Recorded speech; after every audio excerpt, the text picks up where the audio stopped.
ओम नमः शिवाय। आज भाइटिकाको दिन, शुभ भाइटिका। भाइटिकाको शुभकामना सम्पूर्णमा।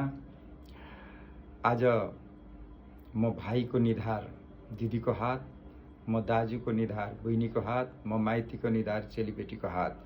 आज भाइटिको दिदीहरूले लगाइदिएको दिदीको टिको, बहिनीको टिको, चेलीको टिको, म माइतीको निधार।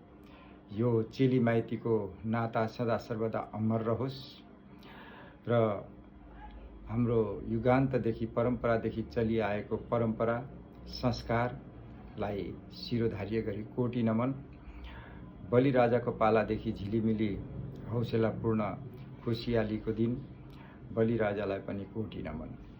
र यो भाइटिको हाम्रो परम्परा इतिहास सदा सर्वदा अमर रहोस् र दिदी बहिनीले आज मेरा माइतीहरूको, मेरा भाइ दाजुहरूको दीर्घायु परमायु होस् र मेरा माया माइतीलाई, मेरा दाजुभाइलाई यमराजको छाया नपरोस्, दृष्टि नपरोस्।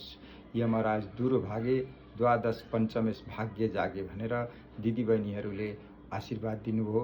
र म माइतीको तर्फबाट पनि मेरा चेलीबेटीमा माता काली, माता दुर्गा, सिंहबाहिनी, अष्टदेवी, नवदुर्गा भवानी, माता पार्वतीको सदा सर्वदा कृपा रहोस् र भगवान शिवको कृपा मेरा चेलीबेटीमा सदा सर्वदा प्रकाश झैं ज्योति छरिरहोस्। भगवान कृपा सदा रहोस् र शिवको आशीर्वाद सदा रहोस्।